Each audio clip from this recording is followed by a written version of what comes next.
selamat selamat malam teman-teman. Wah, animonya heboh sekali nih, udah banyak nih pesertanya. Jadi awal-awal kita akan Dr. Berta akan menjawab pertanyaan-pertanyaan yang udah teman-teman taruh di chat grupnya ya.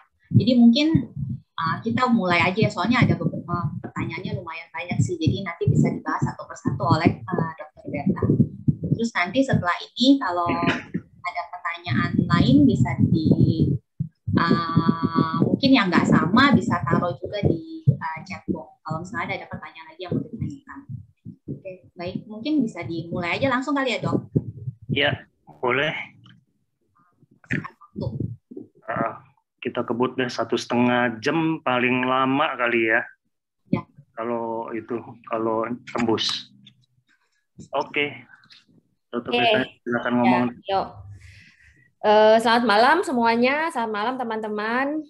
Terima kasih ya, saya sudah diberi kesempatan untuk sharing. Jadi prinsipnya sebenarnya ini saya bukan ngajar, tapi saya coba berbagi dengan teman-teman semua tentang kegalauan seputar COVID ini. Jadi saya berusaha merangkum dari pertanyaan-pertanyaan yang masuk kemarin.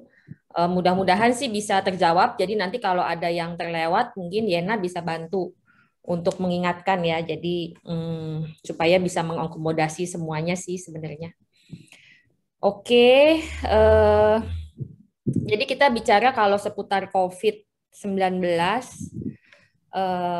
Semua sudah tahu bahwa COVID ini penyebabnya adalah virus ya. Jadi virus itu bisa masuk ke dalam badan kita ini melalui, jadi dia tuh nyangkut ke namanya reseptor. Jadi kayak ada tempat duduknya lah. Kalau dia tempat duduknya itu nggak klop sama virusnya ya, virus itu nggak bisa nyantel sebenarnya. Jadi virus itu harus masuk ke dalam sel kita. Untuk pintu masuknya itu ada kuncinya, ada tempat duduknya supaya dia bisa dibawa masuk ke dalam. Nah, namanya itu yang ini ACE2 ini. Jadi itu nama reseptornya. Jadi dia memang spesifik.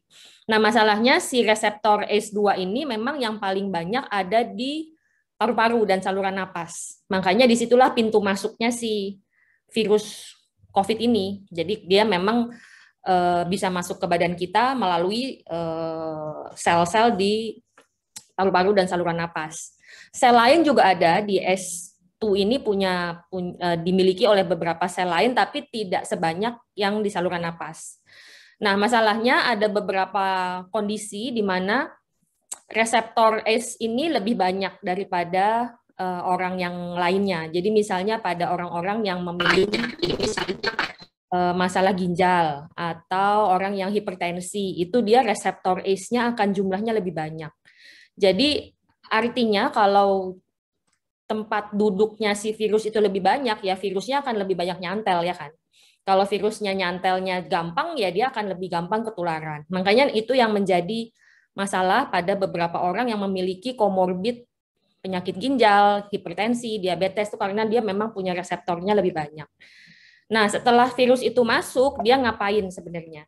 Jadi virus itu masuk ke dalam sel, jadi nggak usah pusing sama gambarnya. Saya cuma mau kasih lihat bahwa setelah virus itu masuk, badan ini akan bereaksi. Jadi dia akan memproduksi yang namanya interferon.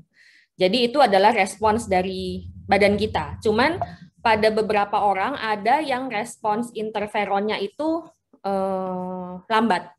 Jadi kalau respons interferonnya lambat, artinya si virus jadi punya kesempatan untuk berkembang biak banyak sebelum dia akan diserang oleh si interferon dan dihambat perkembangannya. Jadi itu yang membedakan kenapa seseorang itu bisa sakitnya ringan, sakitnya berat, atau bahkan sangat berat. Jadi di gambar yang nomor 1 ini, dia respons interferonnya baik. Jadi interferon itu yang warna merah, virusnya yang warna hijau. Jadi begitu virusnya masuk, interferon itu akan langsung bereaksi. Begitu dia bereaksi, ya virusnya tidak bisa berkembang karena dihambat oleh interferon, jadinya dia jumlah virusnya sedikit, karena jumlah virus sedikit, gejalanya jadi ringan. Karena interferonnya berfungsi optimal gitu. Tapi pada orang yang memiliki respons interferon terlambat, jadi virus itu masuk banyak, karena ininya lambat, jadi dia udah banyak duluan. begitu dia banyak, interferonnya mulai naik, di sini baru mulai dia terhambat, baru mulai dia turun. Tapi artinya virusnya udah keburu banyak. Kalau virusnya keburu banyak, artinya gejalanya bisa jadi lebih berat daripada yang virusnya sedikit, gitu loh. Jadi ini biasanya pada orang-orang yang sudah lebih tua usianya, di mana respons interferonnya memang agak sudah mulai melambat, gitu. Nah, ada juga masalah orang yang memang dari sononya, bawaannya, dia nggak bisa merespons interferon. Nah, disinilah yang jadi masalah, di mana virus itu akan berkembang biak dengan bebasnya sehingga tidak ada yang menghambat dan dia dapat menyebabkan penyakit yang sangat berat. Cuman masalahnya kita nggak bisa mengetahui apakah kita ini termasuk golongan yang mana. Masalahnya itu, ya. Memang bisa diperkirakan kalau yang muda harusnya dan sehat, tidak punya komorbid, responsnya baik. Tapi kita nggak bisa jamin juga bahwa secara genetik memang dia nggak bisa meningkatkan si interferon tadi, nggak kelihatan dari luar gitu. Harus dicek lab, itu pun nggak semua lab bisa cek. Dan kita kan nggak ngecekin interferon dalam kondisi kita semua sehat kan. Nah, masalahnya di situ. Jadi ini kaitannya sama kenapa orang bisa gejalanya ringan, gejalanya sedang, gejala berat sampai bisa meninggal. Itu masalahnya di respon interferonnya pada saat virus itu masuk. Nah, yang jadi masalah di mana makanya virus ini jadi sulit sekali dikendalikan karena kadang-kadang orang ini begitu virus itu masuk, dia itu belum bergejala. Jadi dia gejalanya mungkin virusnya masuk hari Senin. Dia mungkin baru mulai bergejala tuh setengah hari Rabu. Jadi 2 hari, 3 hari kemudian. Hari Rabu, Kamis mulai berasa nggak enak badan, pusing-pusing, segala macam. Tapi sebenarnya dia sudah mulai menyebarkan virusnya itu di sejak hari Selasa gitu loh. Jadi 2 hari, 3 hari sebelum dia mulai bergejala, sebenarnya dia sudah mulai menularkan. Nah, inilah yang kadang-kadang memang kita nggak sadari bahwa kita itu sudah membawa virus, gitu loh. Jadi di sini orang bilang OTG, tapi sebenarnya mungkin dia nggak OTG selamanya, tapi belum bergejala. Mungkin 2 hari kemudian, 3 hari kemudian baru muncul gejala. Nah, jadi kalau si orang yang sudah membawa virus tapi tidak bergejala dan dia berkumpul-kumpul, ketemu sama orang sana orang sini, ya inilah yang dia bisa menyebarkan virus itu kemana-mana. Nah, kalau kena orang yang respons interferonnya lambat atau tidak bisa memproduksi interferon, jadi gejalanya akan jadi lebih berat, gitu loh. Jadi dia memang sudah mulai menularkan kurang lebih 2 hari, 3 hari sebelum gejala pertama itu dirasakan. Itulah jadi masalah kenapa penularan ini sangat sulit dikendalikan ya sampai saat ini ya. Lalu berikutnya, setelah virus itu masuk, kalau kita lihat ini ada segitiga yang biru, ada juga segitiga yang orange. Lalu garis yang di tengah ini adalah garis penambahan gejala penyakit ya. Jadi ini kalau dia makin tinggi artinya derajat penyakitnya, gejalanya jadi lebih berat. Nah, kalau kita amati di sini pada saat virus ini masuk dalam stadium pertama. Jadi infeksi dini. Pada saat ini gejalanya biasanya memang tidak berat. Jadi gejalanya itu cuman meriang-meriang, kadang-kadang nggak enak badan, kepala pusing. Nah, terus 1-2 hari kemudian mulai timbul pilek, nggak bisa cium, batuk-batuk ringan, dan setelah berapa hari kadang demamnya malah lebih berkurang dan lebih badan terasa lebih enak. Tapi kalau kita tidak melakukan apa-apa di sini, di mana virus itu dengan leluasanya bereplikasi, walaupun kadang-kadang ada bantuan si interferon tadi ya, tapi kan kita nggak tahu interferon itu kita itu ada di yang mana, yang normal atau yang lambat atau yang nggak bisa bikin gitu. Nah, pada saat si virus ini tidak ada yang menghambat, dalam waktu 1 minggu sebenarnya virus itu akan berhenti sendiri bereplikasi. Jadi dia akan berhenti berkembang biak. Jadi dia akan mulai berkurang. Jadi gejala-gejala berkurang. Tapi setelah 1 minggu mulai timbul gejala-gejala peradangan. Nih di sini. Nah, dengan gejala peradangan itu gejala pernafasan jadi kadang makin berat. Batuk-batuk makin parah, kadang mulai timbul sesak napas. Itu jadi mulainya terjadi pada minggu kedua. Minggu pertama cuma kayak orang flu biasa. Orang bilang kayak masuk angin, kerokan juga sebentar beres gitu. Tapi masalahnya setelah di minggu kedua, di mana fase inflamasi dari badan kita itu mulai naik, di situ kadang-kadang mulai timbul gejala. Dan kalau kita nggak bisa ngatasin lagi, badan kita nggak cukup fit untuk mengatasi ini, gejala ini akan jadi semakin hebat. Sampai ke fase 3, di sini terjadi yang namanya badai sitokin itu di sini. Jadi badai sitokin itu tidak terjadi di awal, tapi dia kadang terjadi di minggu kedua atau kadang memasuki minggu ketiga. Di mana kalau kita PCR, kadang-kadang PCR-nya udah negatif. Karena viral response-nya itu udah hampir selesai. Tapi yang jadi masalah di sini adalah fase peradangan yang sangat hebat. Makanya setelah masuk minggu kedua, obat-obatan dan segala macam itu kalau sering banyak dengar kan di grup-grup WA, cari Actemra lah, cari IVIG lah, cari Gamaras dan sebagainya, tuh di sini dia perannya. Kalau di depan ini perannya adalah peran antivirus. Jadi supaya kita mencegah agar tidak terjadi respons peradangan yang hebat di minggu kedua dan minggu ketiga, di sini sebenarnya kuncinya di awal, di mana kita menghambat si virus itu tidak berkembang biak dengan leluasa. Jadi kalau kita bisa menghambat virus itu di sini, virus yang nggak jadi banyak, diharapkan respons peradangannya tidak hebat. Kalau tidak hebat, badan bisa ngatasin sendiri.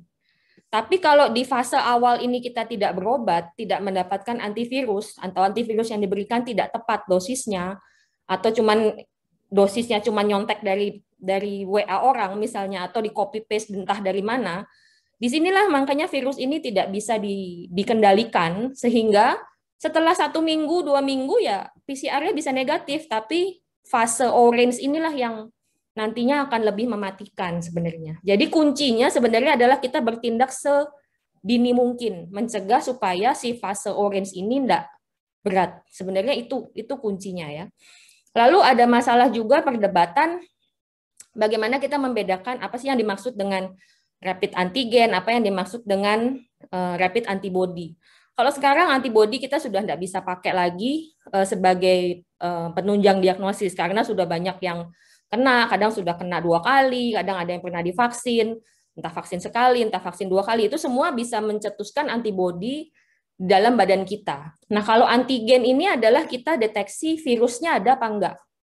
Gitu loh. Tapi kalau rapid antigen, artinya itu cuman simple, cuman di swab, tetap di swab ngambil karena virusnya adanya di saluran napas kita ya, karena tempat duduknya atau cantelan utama virusnya kan di saluran napas. Makanya di situ yang kita ambil spesimennya. Jadi diambil, cukup masukin ke dalam cairan reagen sedikit, terus ditetesin 3 tetes, kita lihat 15-20 menit, itu rapid antigen. Kalau PCR, teknik pengambilannya kurang lebih sama, tapi dia dimasukkan lagi ke dalam suatu alat, di mana alat itu lebih canggih, dia bisa lebih sensitif, dan lebih istilahnya nih pemeriksaan yang lebih pintar dibandingkan sama si rapid antigen. Tapi memang prosesnya lebih panjang. Jadi proses PCR itu beberapa jam. Ya, karena dia mesti diproses dan alatnya lebih khusus lagi. Jadi makanya pemeriksaan rapid antigen, karena dia anggap aja nih pemeriksaan yang bodoh dibandingkan sama pemeriksaan PCR. PCR ini lebih pintar, sekolahnya lebih lama. Ya, jadi kalau kita bandingkan antigen kadang-kadang bisa nggak ketemu karena dia lebih bodoh, tekniknya lebih sederhana gitu loh. Jadi bisa saja virusnya tidak ketemu dengan pemeriksaan antigen, tapi dengan PCR ketemu. Jadi itulah yang membuat orang menjadi galau ya. Tadinya di rapid negatif, kok di PCR jadi positif. Ya sebenarnya nggak heran sih, karena pemeriksaan PCR itu lebih cermat istilahnya, dia lebih pintar nyarinya. Makanya dia lebih bisa menemukannya walaupun virusnya cuma sedikit. Tapi kalau antigen virusnya sedikit dia bisa nggak ketemu, makanya dia negatif gitu loh. Jadi ini beberapa istilah yang jadi dasar ya. Lalu ada juga permasalahan berikutnya. Di swab antigen negatif, tapi ternyata kalau di PCR dia positif, bisa aja. Jadi kalau kita swab antigen negatif, jangan buru-buru bilang bahwa saya tidak ketularan. Karena di sini lihatnya ya.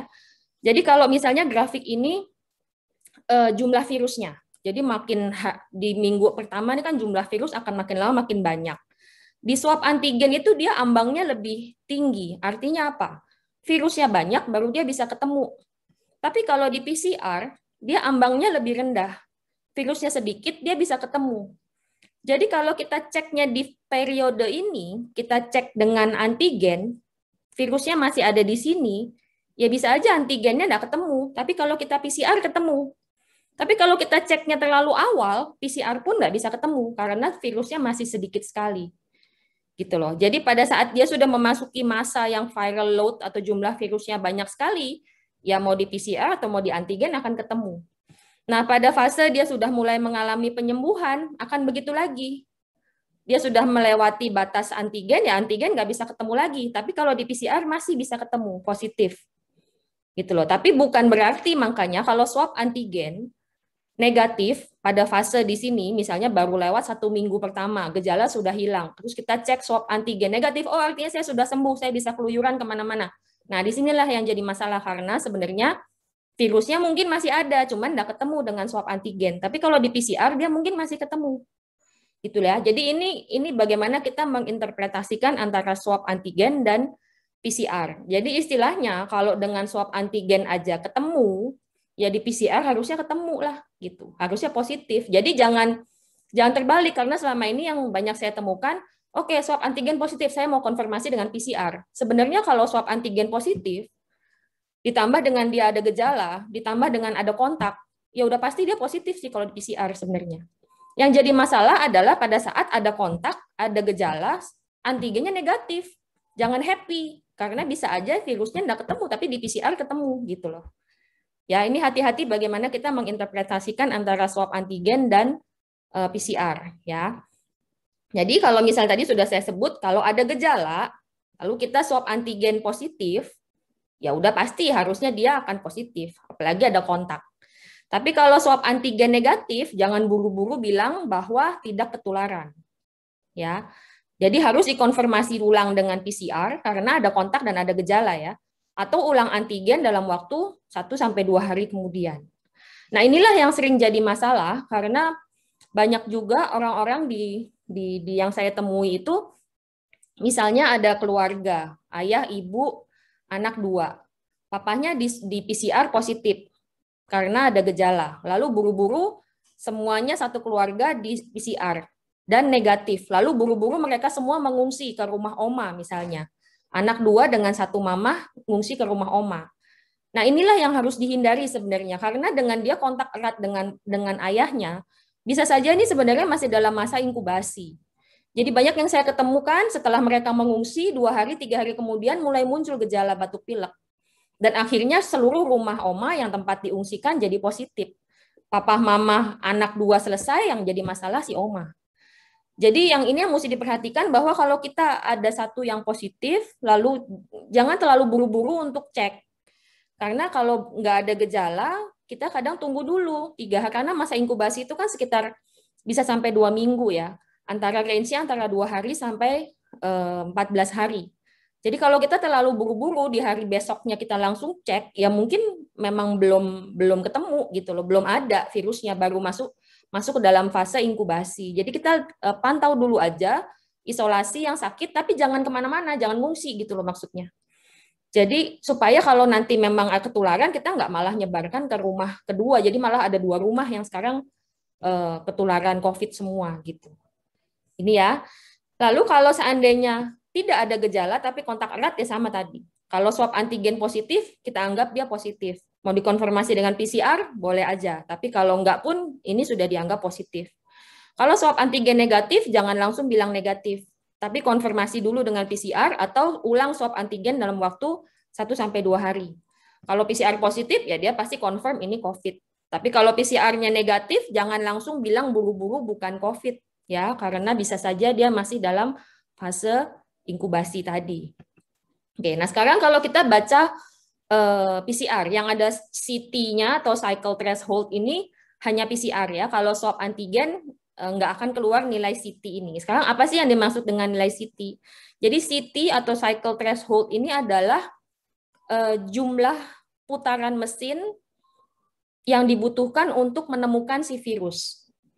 Jadi artinya misalnya CT-nya 15, artinya mesin berputar 15 kali udah ketemu. Dibandingkan sama CT yang 30, artinya mesin berputar 30 kali baru dia ketemu. Jadi bisa diartikan di sini yang 15 jumlahnya mungkin lebih banyak pada saat diambil swabnya. Jadi bisa aja di tempat di lidinya diambil itu dia akan virusnya lebih banyak, makanya CT-nya lebih rendah dibandingkan sama yang 30 kali muter baru ketemu. Tapi hati-hati juga bahwa CT ini bukan panduan keparahan penyakit. Jadi nggak usah panik dengan nilai CT yang rendah, itu enggak ada korelasinya ya. Karena bukan berarti juga jumlah virus di badannya itu lebih banyak. Itu kemungkinan kebetulan aja pas diambil memang virusnya banyak di tempat lidinya tadi. Tapi kalau dia ngambilnya arahnya sedikit belok, ya mungkin yang ketangkep nggak gitu banyak gitu loh. Jadi nggak ada korelasi antara CT rendah dengan keparahan penyakit, atau CT yang tinggi berarti penyakitnya lebih ringan. Itu nggak ada korelasinya. Oke, jadi korelasi berat ringan penyakit itu tetap kita nilai berdasarkan kondisi pasien, bukan berdasarkan CT value. Oke. Lalu ada juga PCR setelah 14 hari kok masih positif. Nah, ini bagaimana menyikapinya? Jadi PCR itu hanya mendeteksi adanya komponen virus.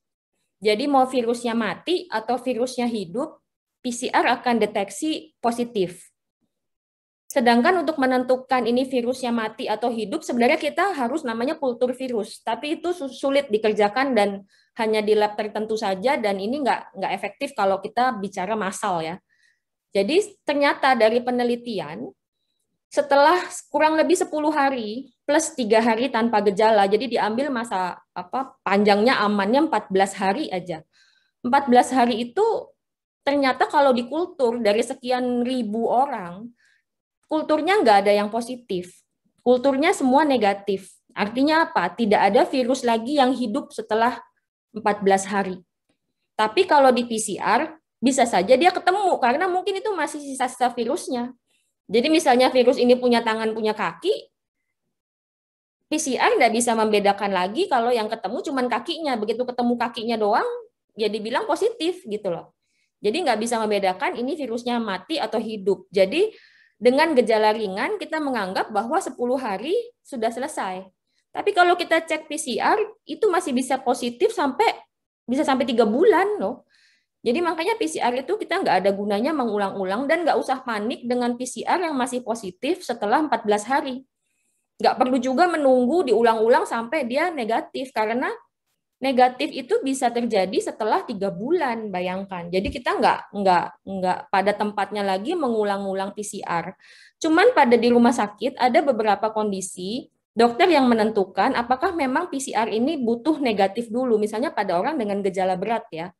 Kalau orang dengan gejala berat, jadi agak sulit menentukan, karena dia kadang karena masalah dengan imun sistemnya, virus yang hidup itu memang sulit dimatikan oleh si badan gitu loh. Jadi makanya ada beberapa kondisi kalau gejalanya berat itu kita memang menunggu PCR negatif, tapi tidak bisa disamaratakan dengan semua orang, apalagi yang gejalanya cuman ringan aja. Itu sih setelah 10 hari, 14 hari diambil safe-nya, itu sudah nggak ada lagi virus yang bisa menularkan ke orang lain sebenarnya itu.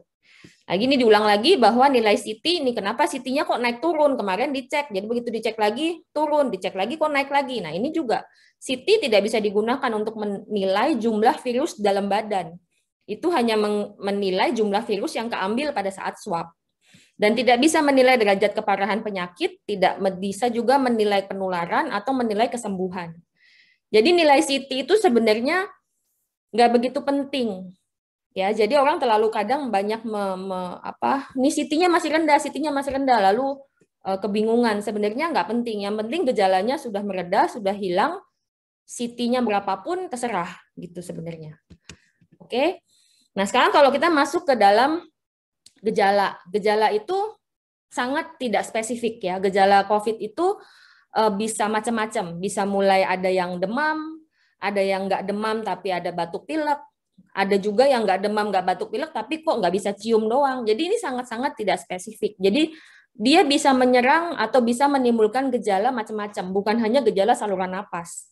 Jadi bisa ada diare, bisa mual, muntah, kadang bisa timbul ruam-ruam di kulit, ada yang sampai sesak napas, ada yang sampai penurunan kesadaran, tergantung derajat penyakitnya. Dan gejala itu tidak harus ada semua baru kita curiga COVID. Karena bisa saja gejalanya cuma ringan dan benar-benar cuma kayak nggak enak badan aja, tapi ternyata setelah di PCR positif. Atau pada anak-anak yang belakangan saya temui, gejalanya nggak ada batuk pilek, cuma demam, mual-mual, muntah, diare. Di PCR ternyata positif gitu. Jadi sangat-sangat tidak spesifik. Jadi nggak bisa kita mendiagnosis COVID ini hanya berdasarkan gejala. Makanya kita membutuhkan PCR atau swab antigen paling tidak untuk membantu membedakan apakah ini COVID atau bukan, gitu ya. Lalu kita bisa kategorikan gejala itu menjadi gejala ringan, sedang, atau berat. Kalau ringan ya cuman kayak influenza biasa kayak kita batuk pilek. Jadi ada demam, batuk pilek, sakit kepala, pegel-pegel, sakit leher, ada mual, muntah, hilang penciuman, tapi tidak ada gejala sesak napas. Dan kalau dicek oksigennya, saturasi oksigen tetap di atas 95, itu termasuk dalam gejala ringan. Kalau yang gejala sedang, itu biasanya disertai batuk dan sedikit sesak. Lalu kalau kita hitung, laju pernapasan per menit itu udah bisa naik lebih dari 20 kali per menit kalau pada orang dewasa. Kalau pada anak-anak, agak sedikit berbeda ya menilainya ya, bukan patokannya bukan 20, tapi tergantung usianya berapa. Lalu saturasi oksigen sudah mulai ada penurunan di bawah 95%. Nah, kalau gejalanya berat, ya gejalanya akan lebih berat daripada yang sedang. Batuknya jadi lebih berat, sesaknya tambah berat, saturasi oksigen turun, kadang-kadang bisa disertai dengan kejang-kejang atau cenderung tidur, ngantuk, nggak sadar, dan sebagainya. Ini gejalanya gejala yang lebih berat daripada yang sedang tadi. Laju pernapasannya juga akan jadi lebih cepat kadang-kadang, atau ada mulai kalau kelihatan ada tarikan di dinding dada itu kayak ada cekungan. Nah, itu juga artinya effort untuk bernapasnya menjadi lebih besar ya. Lalu apa yang harus kita lakukan? Kalau gejala kategorinya ringan, kita bisa isolasi mandiri. Tapi bukan berarti isolasi mandiri dan tidak berobat ya. Tetap isolasi mandiri ini harus dalam pengawasan. Artinya harus berobat, tapi tidak dirawat di rumah sakit. Jadi isolasilah sendiri di mana, bisa di rumah, bisa di hotel, bisa di Wisma Atlet, kalau ada tempat terserah. Gitu loh. Jadi berapa lama isolasi mandiri? 10 hari plus 3 hari tanpa gejala. Jadi kurang lebih 14 hari. Gitu loh. Jadi ini untuk yang gejalanya ringan. Jadi kalau gejalanya sedang, ya dia sudah mulai harus dilakukan perawatan di rumah sakit, tapi di kamar biasa. Ya, berapa lama di isolasinya? Ya kurang lebih 10 hari sampai plus 3 hari bebas gejala. Tapi bukan artinya dalam kondisi sekarang rumah sakit ini sangat kewalahan, kalau kadang sudah perbaikan, kita sudah boleh mulai pulangkan sebenarnya. Kalau dia sudah bisa makan minum, sudah lepas oksigen, itu bisa mulai isolasi mandiri sendiri di rumah, supaya tempatnya bisa gantian. Ya. Nah, kalau yang gejalanya berat sampai ke kategori kritis, ya dia harus dimasukkan ke dalam ruang HCU atau ICU di rumah sakit. Nah, justru yang penting apa? Supaya kita tidak jatuh ke dalam kategori sedang atau kritis tadi, supaya kita nggak perlu dirawat kan sebenarnya. Jadi maksudnya jadi ini bisa dicegah. Kita mencegah dengan diagnosis dini dan terapi dini. Jadi COVID ini harus digempur di awal supaya kita nggak jadi butuh perawatan di rumah sakit, supaya kita bisa isolasi mandiri dengan lancar sampai selesai gitu loh. Tapi jangan ya udah deh saya isoman. Jadi kadang yang jadi salah kaprah itu adalah isoman itu mengobati sendiri dengan pengobatan nyontek dari WA atau telepon temennya, yang ditelepon sebenarnya arsitek bukan dokter. Nah, itulah yang kadang-kadang bikin kekacauan gitu. Akhirnya di minggu kedua jatuh ke dalam kondisi yang sedang berat dan kritis. Nah, itulah yang membuat rumah sakit jadinya kewalahan ya. Jadi ini salah penanganan namanya kalau kayak gini. Oke. Nah, sekarang apa yang dimaksud dengan isolasi mandiri? Isolasi mandiri itu kita mengisolasi diri atau orang yang sakit itu bisa dimanapun. Artinya apa? Artinya tidak kontak dengan orang lain supaya dia tidak menyebarkan virusnya kemana-mana kan. Tapi selama isolasi mandiri ini artinya bukan cuma diam-diam di dalam rumah aja, tapi ada beberapa hal yang harus dipantau dan dia tetap harus berobat. Tetap harus berobat dengan dalam pengawasan dokter. Sekarang kalaupun tidak bisa ke rumah sakit, banyak sekali telekonsul kan. Kita pilihlah telekonsul yang kualitasnya baik ya, jangan yang asal-asal. Jadi tetap telekonsul. Kalau memang dibutuhkan pemeriksaan yang lebih lanjut, ya nggak bisa mengandalkan telekonsul saja. Karena kalau telekonsul kan cuma lihat-lihatan doang. Kita nggak bisa dengarkan paru-parunya, kita nggak bisa cek oksigennya, kita nggak bisa raba pasiennya, kita nggak bisa lakukan pemeriksaan laboratorium. Nah, jadi ini yang kadang jadi agak salah kaprah adalah menganggap isolasi mandiri ini ya udah sakit COVID, oke, diam aja di rumah, tunggu dia sembuh sendiri. Ya ada yang sembuh sendiri, tapi ada juga yang jadi parah dan berat kan. Nah, itulah yang jadi masalah sekarang gitu. Nah, selama kita lakukan isolasi mandiri, ngapain sih? Kita pantau. Jadi tetap pantau suhu. Tulislah di dalam satu buku atau catatan berapa suhu kita, berapa kalau punya alat untuk tensi pada orang yang mungkin sudah usia lebih sepuh atau punya penyakit hipertensi, ya kita boleh tensi, pantau juga kadar saturasi oksigen kalau kita punya alatnya. Nah, itu nggak perlu dipantau setiap jam atau setiap 2 jam ya. Cukup pantau sebenarnya sehari 3 kali, atau kadang kapan dirasa nggak enak, atau kapan dirasa kok ini kayak demam. Nah, itu kita cek. Atau kapan dirasa kok tiba-tiba jadi napasnya agak berat. Nah, di situ kita cek. Tapi dalam kondisi biasa-biasa aja, kita pantau sehari 3 kali cukup. Nggak perlu setiap jam kita cekin terus. Oke? Lalu apa yang dimaksud dengan nilai saturasi oksigen? Nah, saturasi oksigen itu adalah kadar oksigen di dalam darah kita.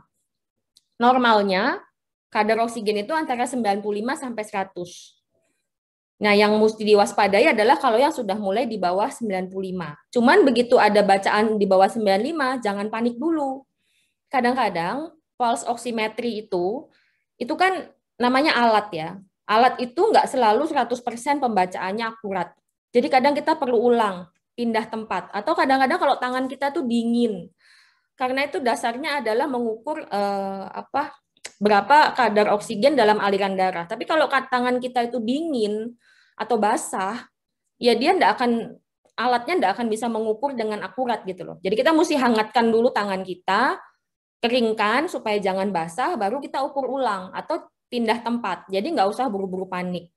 Oke, jadi saturasi ini sifatnya tidak akan turun tiba-tiba mendadak 60 gitu, nggak bakalan. Jadi dia akan turunnya butuh proses. Dari 95 dia nggak akan jeblok turun 60, kecuali keselak ya. Kalau COVID, dia turunnya akan perlahan, itu akan butuh proses. Nah, makanya begitu sudah mulai turun, janganlah turun nunggu sampai 70, 80 baru kita cari pertolongan. Jadi begitu mulai ada tanda-tanda kok ini turun ya, dicek beberapa kali, kadang 92, kadang 93, tapi kok nggak pernah sampai di atas 95. Nah, itu udah mesti harus cari pertolongan. Jangan nunggu sampai 70 baru pelabakan. Oke. Jadi ini adalah nilai saturasi dan kita ngeceknya cukup sehari 3 kali atau boleh dicek lebih sering kalau memang ada kebutuhan. Tapi kalau dalam kondisi biasa-biasa aja nggak perlu ngeceknya terlalu sering. Oke. Jadi ini ceknya cukup 3 kali sehari, cek suhu, cek saturasi, detak jantung, laju pernapasan, minum obat teratur, kalau ada perburukan pergi ke rumah sakit. Ini slide-nya saya ambil dari Halodoc, makanya dia Halodoc nih, tapi nggak selalu harus Halodoc ya. Pakai masker, jaga jarak dengan yang merawat di rumah misalnya, cuci tangan teratur, jemur, berdoa, tetap tenang, jangan panik. Oke.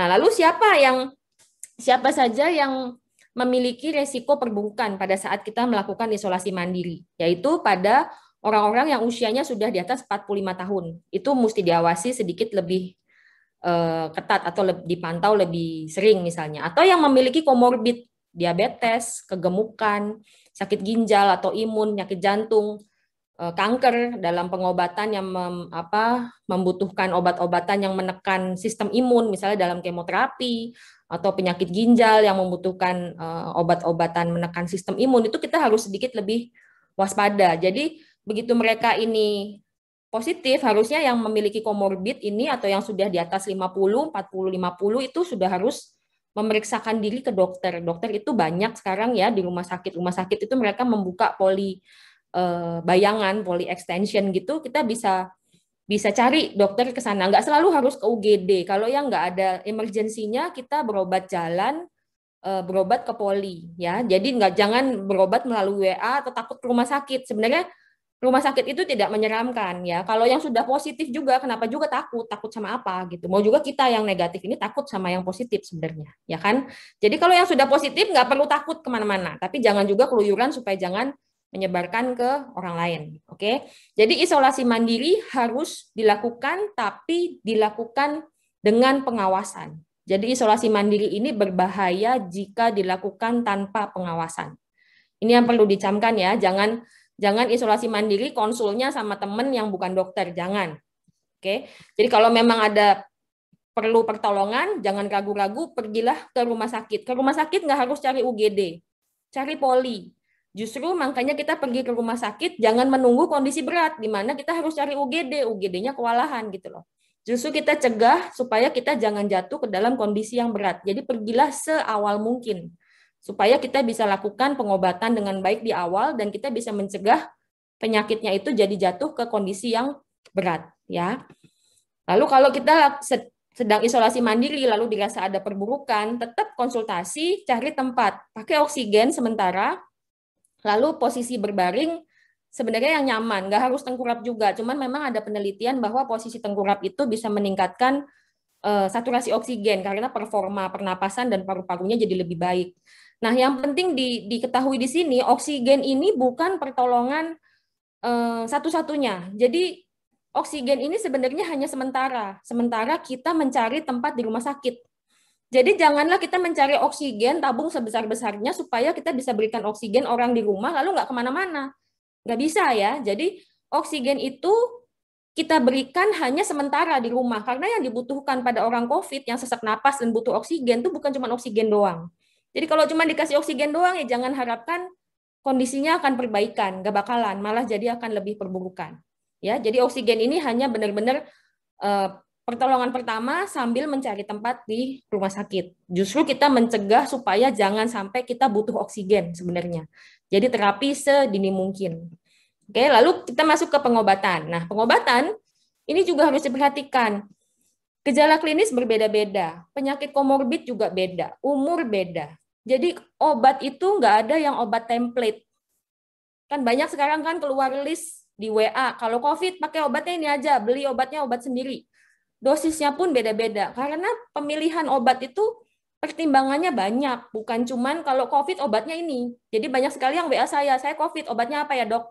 Gak bisa kayak gitu, karena tergantung kita berikan obat itu sangat selektif, apalagi sekarang kondisi obat stoknya menipis ya, jadi kita juga selektif berikan obat apa yang diperlukan oleh masing-masing orang. Gak bisa juga dosisnya nyontek, karena bisa aja orang yang memiliki gangguan ginjal dikasih dosisnya lebih rendah. Nah kalau orangnya nyontek dari dia, nggak punya gangguan ginjal, dosisnya jadi kurang kan, jadi maksudnya nggak efektif obatnya gitu loh. Lama pemberian obat juga begitu, jadi nggak bisa disamaratakan. Antibiotik juga begitu, bukan artinya semua COVID harus diberikan antibiotik, enggak ya. Karena COVID itu nggak mati pakai antibiotik. Antibiotik itu untuk membunuh kuman. Jadi bukan artinya kalau COVID mesti minum antibiotik, yang dalam hal ini yang sering dikejar-kejar sekarang asitromisin, sampai sekarang asitromisin nyarinya sangat susah. Jadi ini juga sangat selektif. Makanya pemilihan obat itu serahkanlah kepada dokter. Jangan kita mengobati sendiri atau cuma nyontek resepnya orang lain. Ya. Lalu di sini juga saya ingatkan bahwa dari ini nggak usah pusing sama istilahnya ya. Jadi dari sejak si COVID ini masuk nempel lewat reseptor ACE2 ini, disinilah kita mulai bertindak kasih antivirus sebenarnya. Dan kita lakukan beberapa tindakan seperti pemberian multivitamin, antioksidan, vitamin D, vitamin C. Sebenarnya di sini tujuannya adalah untuk menghambat supaya virusnya itu nggak banyak. Karena begitu dia banyak, dia kayak gulungan bola salju. Makin lama makin hebat, makin lama makin hebat. Justru di sini kita cegah sedini mungkin supaya virusnya nggak jadi banyak, supaya ke bawahnya ini nggak jadi hebat. Karena kalau udah nyampe ke ujung ini akan sangat, angka kematiannya akan sangat tinggi. Oke, jadi di sini kita berikan antivirus, kita berikan obat-obatan atau multivitamin atau antioksidan untuk mencegah supaya virusnya tidak berkembang. Atau kalau sudah mulai berkembang pun, di sini antioksidan dan anti radang ini bisa mencegah supaya kondisi peradangan hebat ini bisa dicegah, supaya jangan terjadi kerusakan paru-paru, segala macam kekentalan darah, itu semua adalah efek inflamasi di fase kedua. Jadi disinilah peranannya kita bisa menghambat atau memutuskan rantai rantai gulungan saljunya itu supaya jangan jadi peradangan yang hebat. Karena kalau sudah sampai di ujung sini, susah sekali kita ngangkatnya ya. Ngangkatnya tuh akan sangat berat dan butuh obat-obatan yang mahal dan biaya yang sangat tinggi gitu. Oke. Lalu bagaimana sekarang kita masuk ke pencegahan? Jadi tetap yang utama di COVID ini adalah pencegahan ya.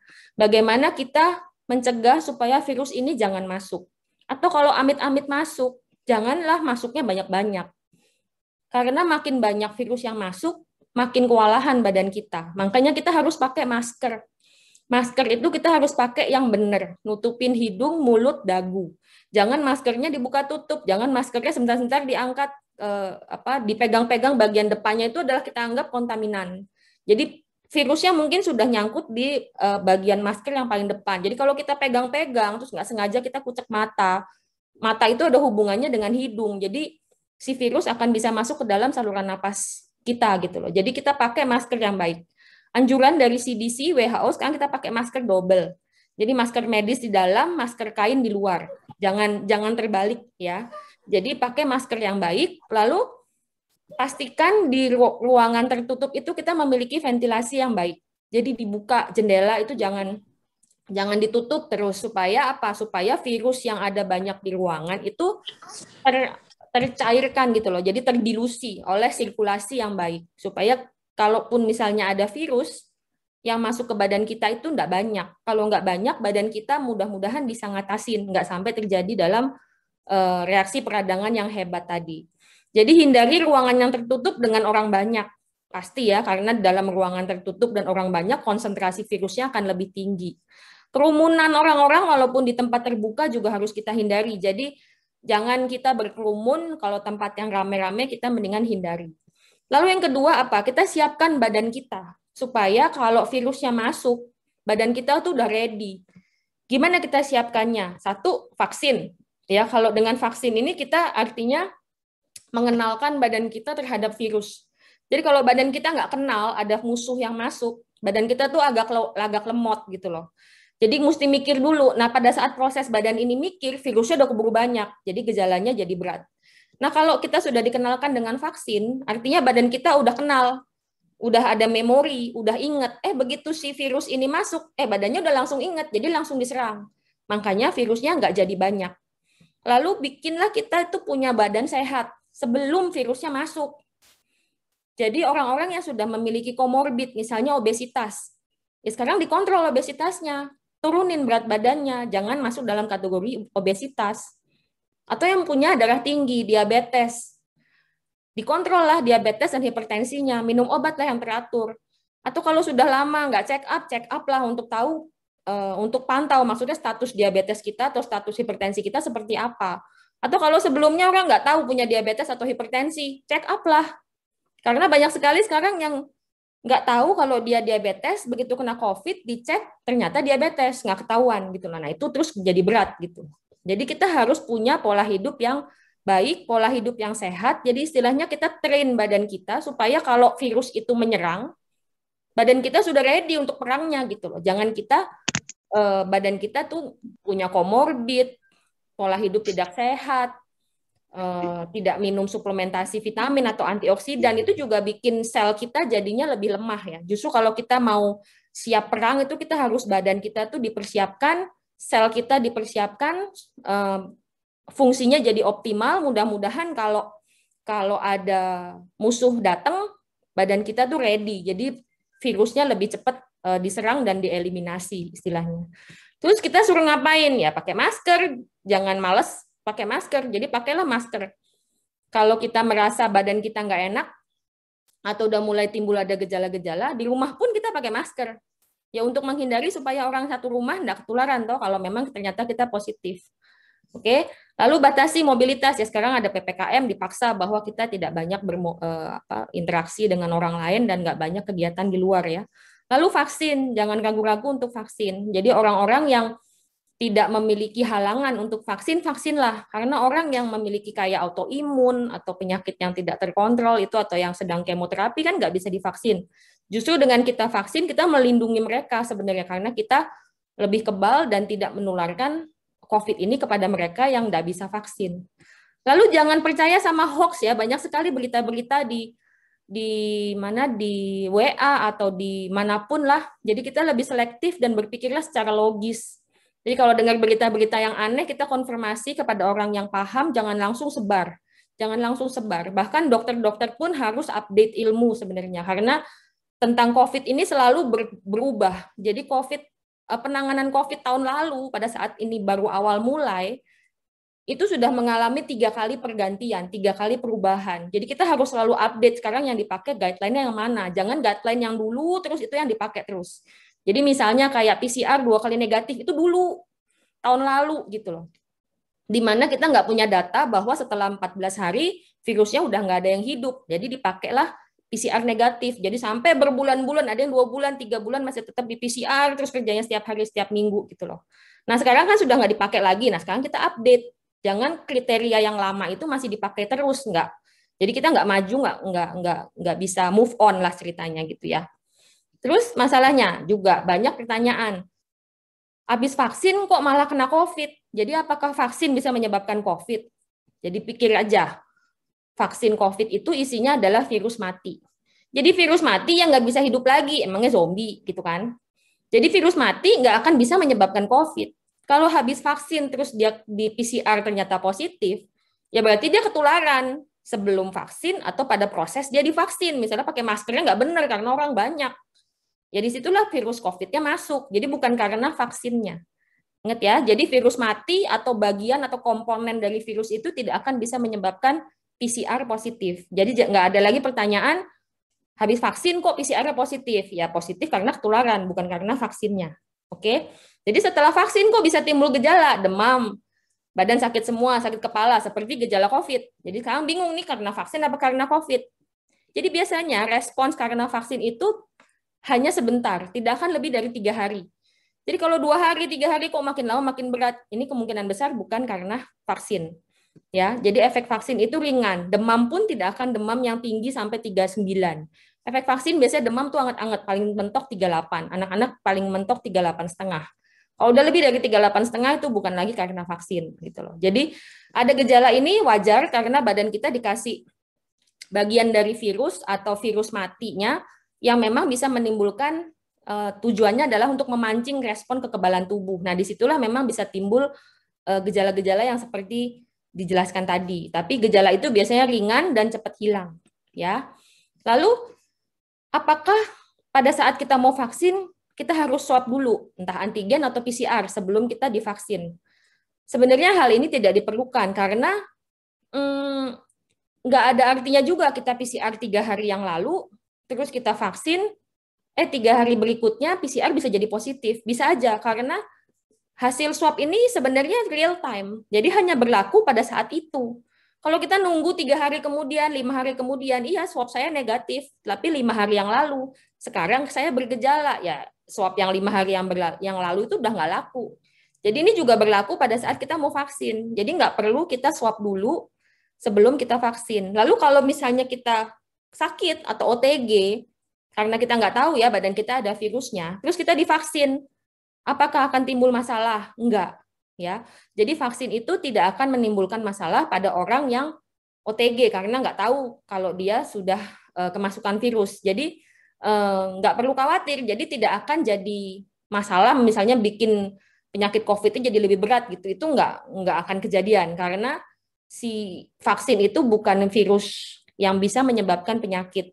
Jadi kalau dia jadi berat bukan karena vaksin, ya memang karena virusnya. Jadi perjalanan penyakitnya jadi berat atau ringan itu tergantung badannya sendiri, bukan karena setelah divaksin jadi penyakitnya jadi lebih berat gitu ya, tidak ada hubungannya. Oke. Lalu bagaimana membedakan gejala flu akibat vaksin atau akibat COVID? Ya ini tadi, kalau dia menetap dalam 3 hari atau 5 hari, atau kadang-kadang gejalanya jauh jaraknya dari vaksin, setelah seminggu divaksin baru muncul gejala, ya itu kemungkinan bukan karena vaksin lagi. Ya, jadi ini mungkin lebih karena COVID-nya. Jadi harus segera PCR atau konsultasi ke dokter untuk menentukan perlu PCR atau ini adalah penyakit lain yang mungkin gejalanya mirip gitu. Jadi kita mesti segera konsultasi ya. Nggak harus ke rumah sakit, bisa juga dengan telekonsul. Tapi ada keterbatasan dengan telekonsul itu hal-hal yang kita tidak bisa periksa ya. Jadi misalnya kayak mau periksa tenggorokan, gimana caranya? Pada anak-anak lagi lebih susah. Kita mau dengarkan paru-paru nggak bisa. Jadi telekonsul itu ada keterbatasan. Jadi kalau memang setelah telekonsul disimpulkan bahwa nggak bisa, harus datang, ya datanglah gitu. Karena di rumah sakit pun sudah screeningnya sudah berlapis, pemisahannya juga jelas. Jadi nggak semuanya dicampur aduk jadi satu kayak di restoran justru ya. Di restoran itu nggak ada screeningnya kan malahan gitu loh. Nah sekarang proses penyembuhan. Kalau kita bilang sembuh itu sebenarnya kapan? Jadi kadang-kadang pada yang gejala ringan, sebelum 10 hari itu badan udah rasanya fit. Apakah saya sudah sembuh dalam 10 hari? Jawabannya tetap kita isolasi minimal 10 hari. Ya, ada yang sampai 10 hari plus 3 hari bebas gejala. Karena dianggap sebelum 10 hari itu virusnya masih bisa ditransmisikan, virusnya masih hidup. Jadi kalau virus hidup, walaupun gejala pada orangnya sudah hilang, dia masih bisa beresiko untuk menularkan penyakit. Ya, jadi ini hati-hati pada anak-anak juga sering begitu karena gejalanya ringan. Jadi cuma demam 2 hari, batuk pilek 3 hari, 4 hari, 5 hari selesai. Setelah selesai dianggap orang tuanya anak saya sudah sembuh, ya udah jalan-jalannya di taman. Jangan ya, karena itu bisa menyebarkan penyakit. Jadi tetap diisolasi sampai minimal 10 hari. Nah, apabila juga pertanyaannya, setelah tes PCR saya negatif belum sampai 10 hari, apakah saya bisa dikatakan sembuh? Jangan. Karena PCR juga bisa false negatif. Jadi tetap kita pegang isolasi ini 10 hari sampai 14 hari. Ya, jadi jangan hanya berpatokan gejala sudah hilang lalu saya sehat walafiat.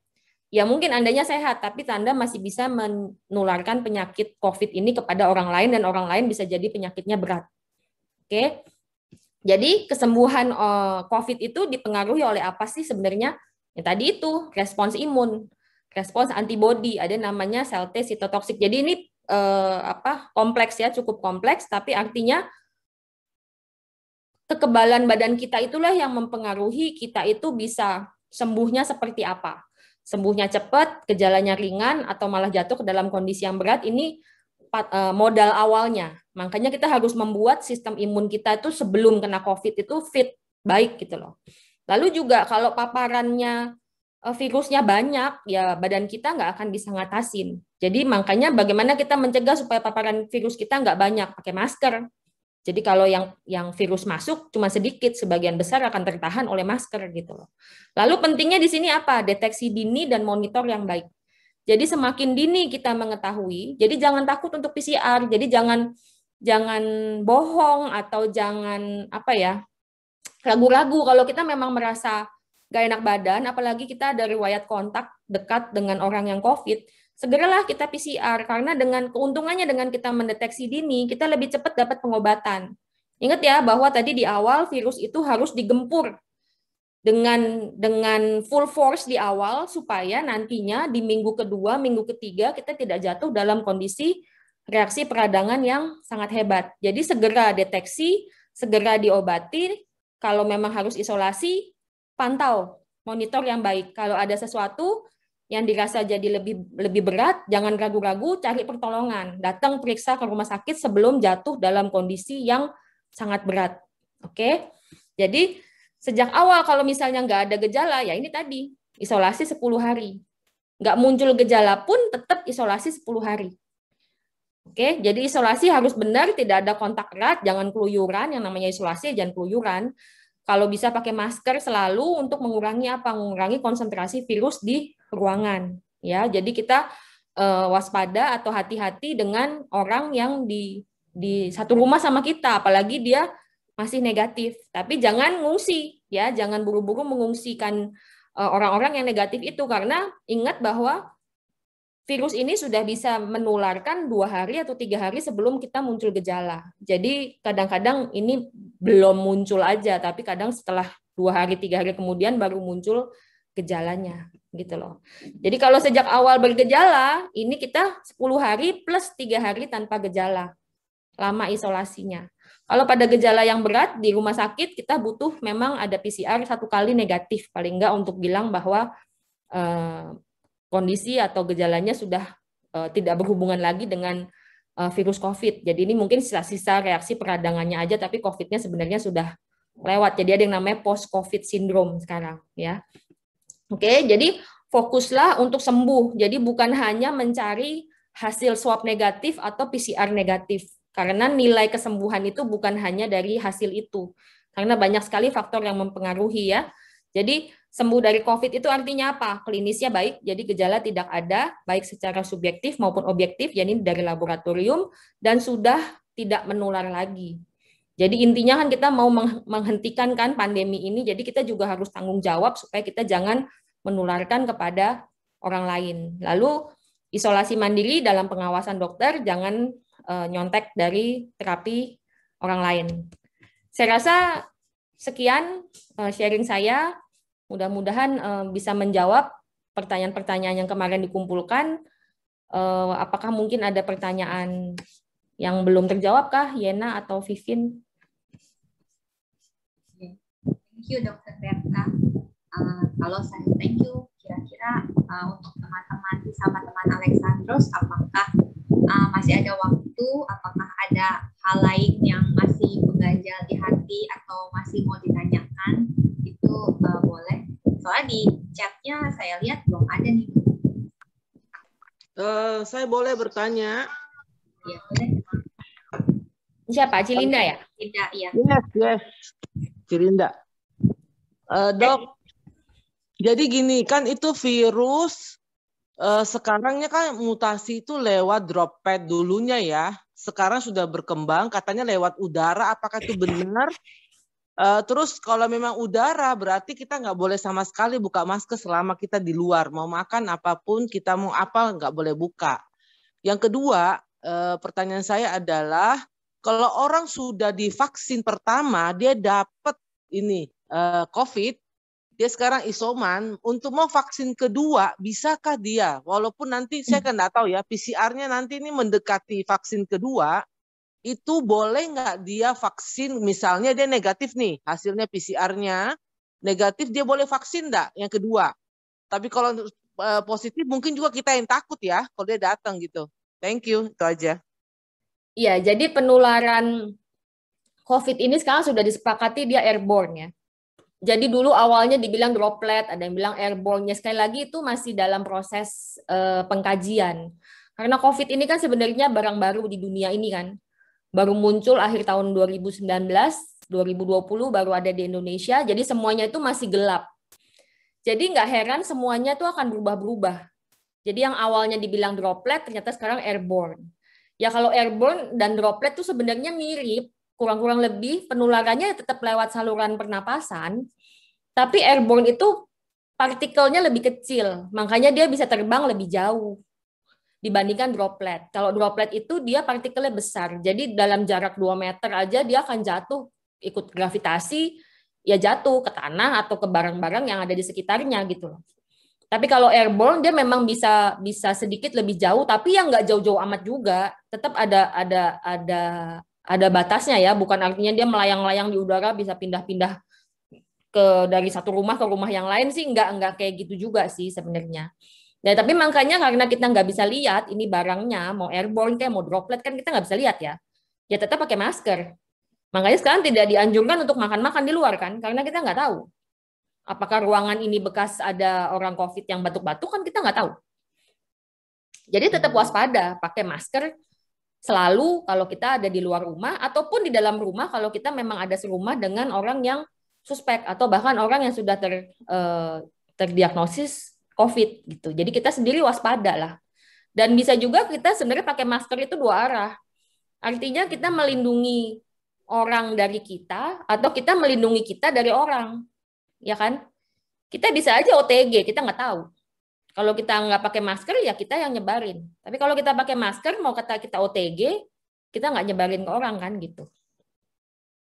Terus tadi yang kedua masalah COVID positif dengan vaksin ya. Ini juga masih terus akan berubah-berubah. Jadi dulu sebelumnya akan ada guideline bahwa setelah orang itu sembuh dari PCR-nya negatif atau dia selesai isolasi itu diambil 3 bulan. Tidak selalu dari PCR negatif ya. PCR negatif itu tergantung kebutuhan. Jadi kalau dia sudah selesai masa isolasinya yang tadi 10 sampai 14 hari itu, ya kita ambil aja 14 hari ya panjangnya. Dia nunggu 3 bulan baru divaksin. Mau dosis pertama kayak mau dosis kedua kayak pokoknya baru boleh terima vaksin setelah 3 bulan. Tapi belakangan mulai muncul bahwa kita boleh vaksin kapan saja setelah sembuh. Ya kita itu ngikutin guideline aja. Kita yang ada di masyarakat ngikutin guideline dari pemerintah kayak dari Kemenkes kayak ya ikut aja sebenarnya. Kriterianya di situ. Jadi kalau sekarang dia sudah ada hasilnya PCR-nya negatif, dia boleh vaksin kedua berarti ya? Ya. Tunggu 3 bulan lagi ya berarti ya? Ya. Oke, thank you dok. Ya, pertanyaan dari chatbox ya dok, aku bacain. Oke. Ini pertanyaannya dari Erik. Halo dok, untuk yang masa masih bahaya setelah simptom hilang itu bagaimana kira-kira? Boleh diulangi lagi slide awal itu. Slide yang mana ya? Yang masa bahaya setelah simptom hilang. Oh, yang tadi ini ya. Tunggu.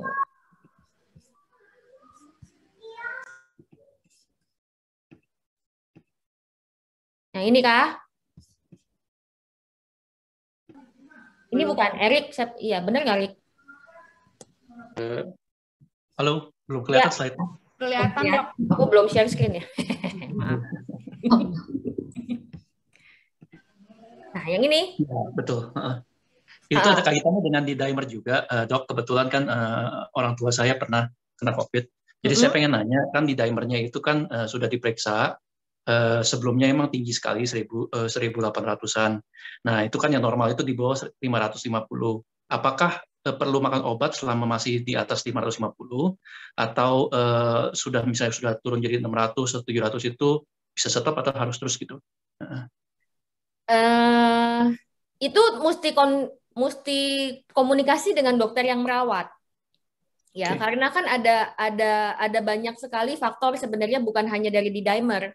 Jadi bisa aja kalau misalnya ini orang tua yang cuman baringan di ranjang. Nah, itu kadang-kadang diterusin lebih panjang karena imobilitas itu meningkatkan resiko pembekuan darah gitu loh. Jadi bukan hanya patokannya pada D-dimer, tapi jelas kalau D-dimernya masih di atas batas normal ya mungkin masih akan butuh terapi untuk menjaga supaya dia jangan makin naik kan gitu. Jadi itu harus komunikasi dengan dokter yang merawat untuk menentukan apakah obatnya dilanjut, dikurangi dosisnya, ditambah dosisnya, atau boleh stop. Gitu sih. Terima kasih, dok. Oke. Ada lagi, Vin? Ya, berikutnya ini kita di chat box dulu, nanti baru yang di WhatsApp grup ya. Pertanyaannya ini kalau dari makanan, kayak misalnya GrabFood, GoFood, itu bisa jadi sarana penularan juga nggak, dok? Ya, jadi seperti tadi yang ini, mana ya? Ini. Jadi si virus ini bisa masuk kalau dia ketemu sama pintunya, sama dudukannya ini. Jadi bentuk dudukan ini akan sangat spesifik dengan spike-nya si virus tadi. Jadi kalau di sel kita nggak ada dudukannya, virusnya nggak akan bisa masuk. Nah sekarang tadi saya bilang bahwa dudukan sel ini, dudukannya si COVID ini paling banyaknya adalah di sel saluran napas dan paru-paru. Itu mungkin 85% kali. Sisanya ada sedikit di usus, tapi sedikit sekali. Jadi kalau makanan itu bukan jadi sarana penularan yang utama, bisa apa enggak? Ya mungkin bisa, tapi kemungkinannya kecil, sangat kecil dibandingkan kalau dia masuknya ke dalam saluran pernapasan. Karena kalau makanan masuk ke lambung aja itu ada asam lambung, di situ virusnya udah mati harusnya. Ya kan? Kecuali misalnya orang-orang yang memang memakan atau makan kayak obat mah atau yang nurunin asam lambung terus-menerus. Nah, itu justru pertahanan tubuhnya jadi berkurang. Itu jadi justru hati-hati ya. Itu harus komunikasi sama dokternya, perlu nggak minum obat-obat lambung ini terus-menerus misalnya. Jadi kalau dari makanan penularan itu kecil, kan makanan itu kita telan. Bukan dihirup, dimasukin ke dalam paru-paru kan gitu. Jadi bukan pintu penularan yang utama kalau dari makanan. Itu sih. Berjaga-jaga aja ya. Ya, yang penting cuci tangan karena kadang yang jadi penularan itu tangan kita. Tangan kita kadang-kadang nggak sengaja garuk hidung, garuk mata. Nah, itulah kalau tangan kita ada virusnya dia masuk ke dalam saluran napas, bukan ke saluran cerna gitu. Oke. Ya, terus selanjutnya dok, tanya tentang happy hipoksia dok. Boleh dijelaskan? Iya, hipoksia itu secara istilah artinya kadar oksigen yang rendah di dalam darah. Jadi hipo itu rendah, oksia itu oksigen. Biasanya dalam kondisi yang lazim, orang yang hipoksia itu nggak akan happy. Ya, dia pasti akan susah. Entah napasnya susah, entah napasnya ngos-ngosan, entah ngap-ngapan, entah dia harus istirahat, harus duduk, harus nggak bisa jalan lagi. Itu karena dia hipoksia. Jadi dia harus ada effort, ada usaha lebih supaya kadar oksigen dalam darahnya itu nggak hipo lagi, nggak naik. Nah, tapi khusus pada si COVID ini memang ada yang istilah namanya happy hypoxia. Jadi artinya hipoksia tapi orangnya nggak sadar. Makanya harus dicek saturasi oksigen tadi.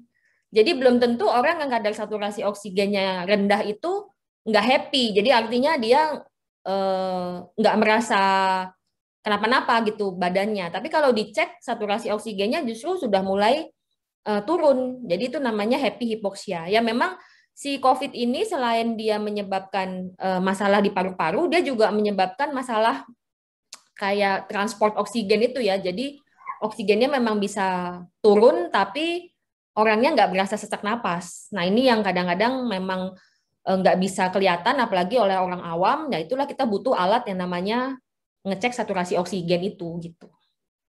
Itu sih saya rasa mudah-mudahan menjawab. Oke dok.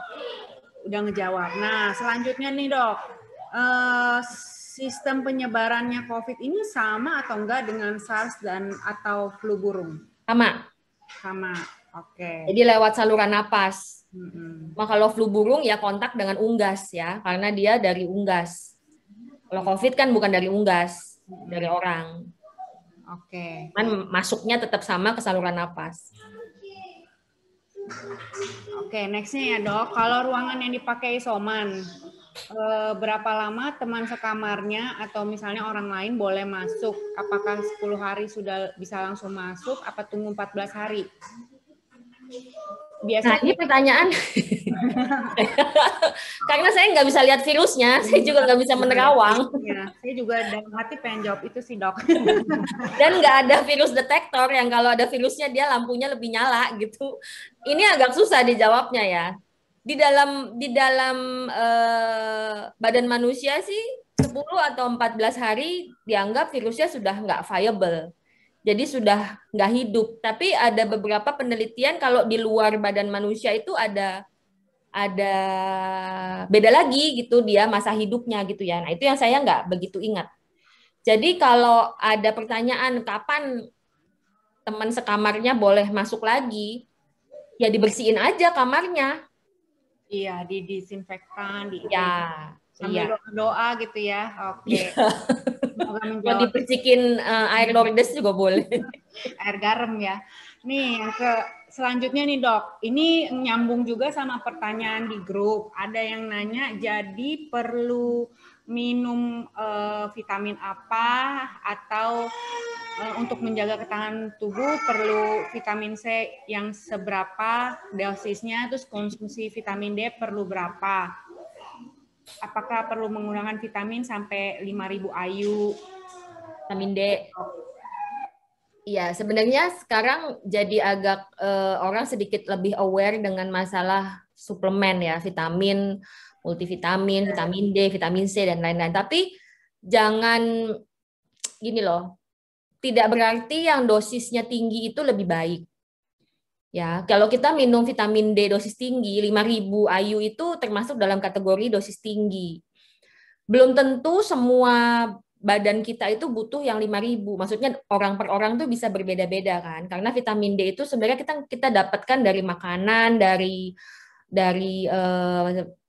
paparan dengan sinar matahari kan juga setiap orang berbeda-beda. Kalau setiap orang yang pakai baju tutupan terus ya kapan kena mataharinya, tentu mungkin kadar vitamin D-nya di bawah normal. Nah, kalau memang kadar vitamin D dalam darah itu di bawah normal, dia butuh suplementasi vitamin D dosis tinggi untuk sementara waktu, tapi nggak terus-terusan harus minum 5.000 atau 10.000 gitu loh. Jadi jangan salah kaprah.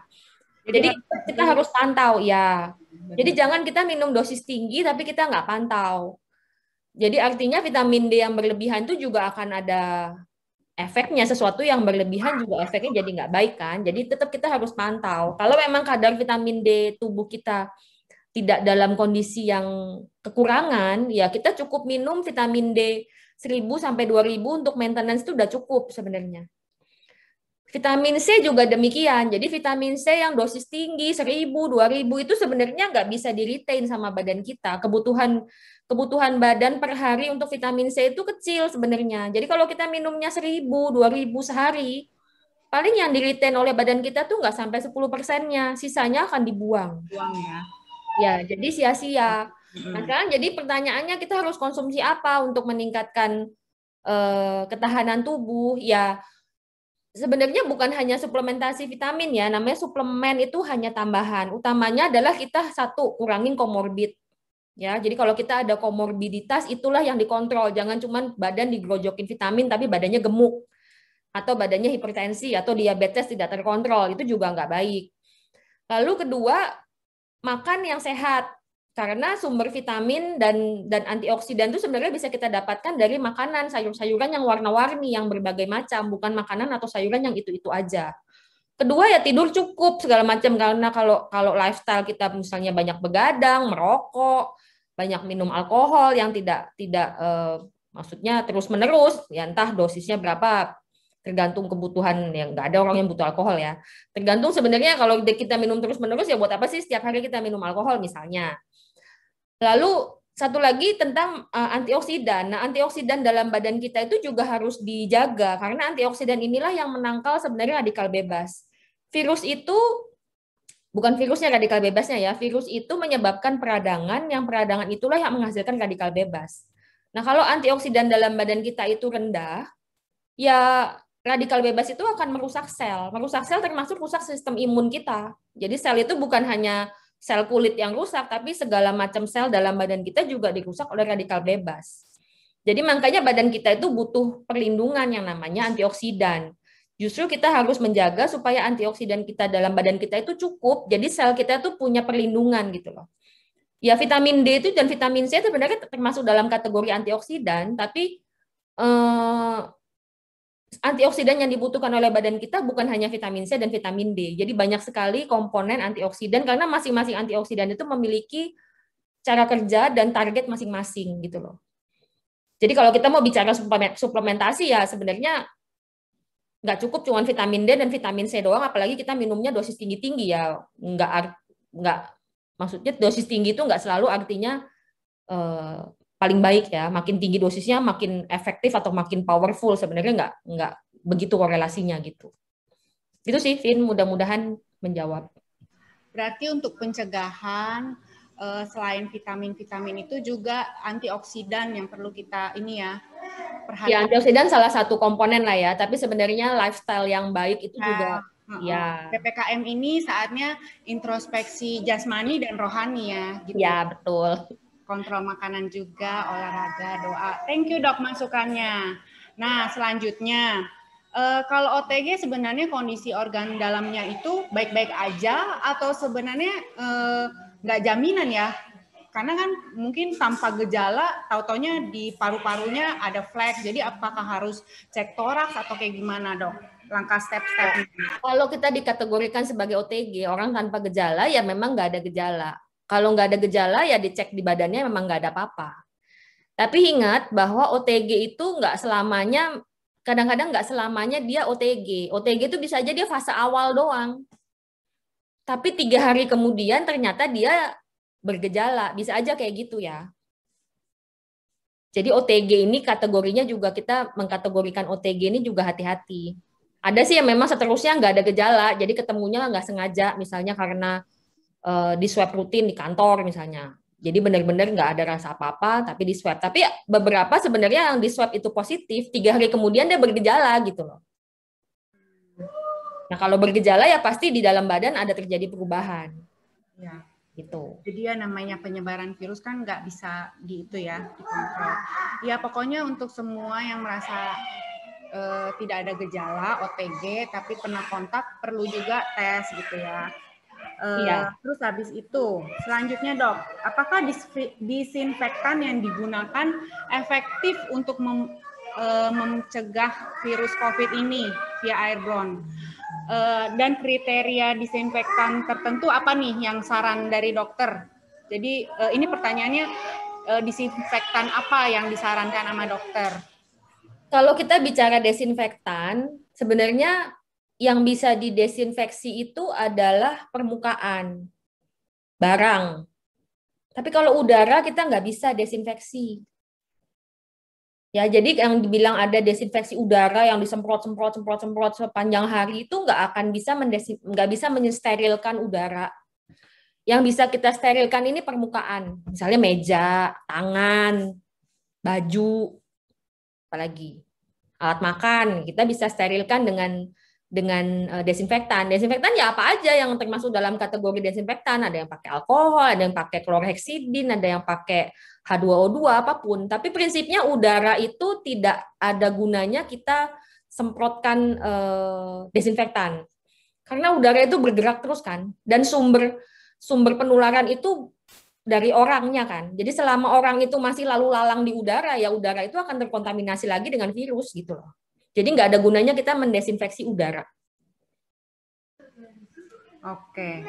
Nah ini dok, setelah sembuh, gejala-gejalanya udah nggak ada, negatif, terus apa aja nih yang perlu dites atau diperiksa untuk menentukan sehat post-COVID?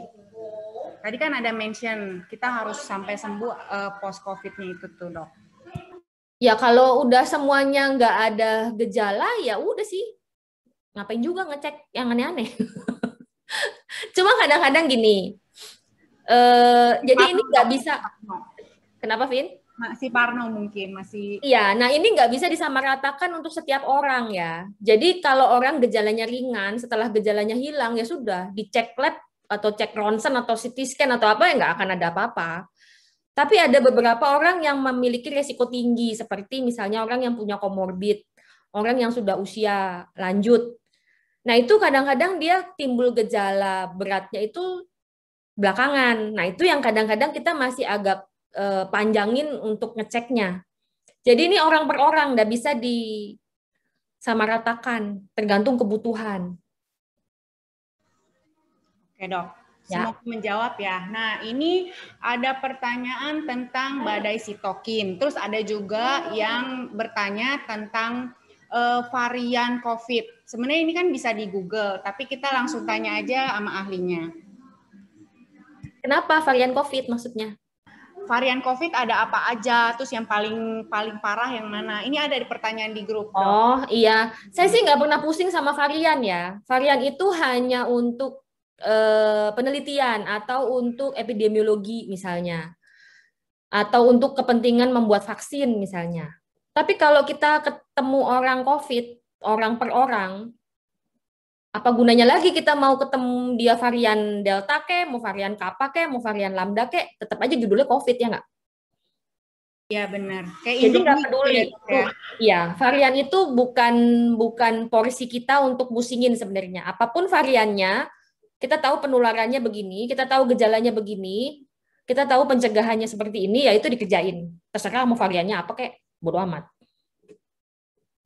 Sama badai sitokin dok, jelasin dok.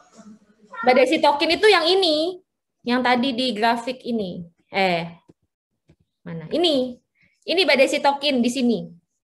Jadi host inflammatory response phase inilah yang dibilang badai sitokin. Jadi di sini, jadi sitokin itu adalah respons peradangan, makanya namanya sitokin. Kenapa dibilang badai? Karena berlebihan. Jadi di sini terjadinya. Justru disinilah yang mau kita cegah kan, karena badai sitokin itu terjadi setelah selesai minggu pertama, jadi dalam minggu kedua atau mau masuk minggu ketiga. Di situ terjadi badai sitokin. Bagaimana cara menghindari badai sitokin? Di sini kita bertindak, di pangkalnya.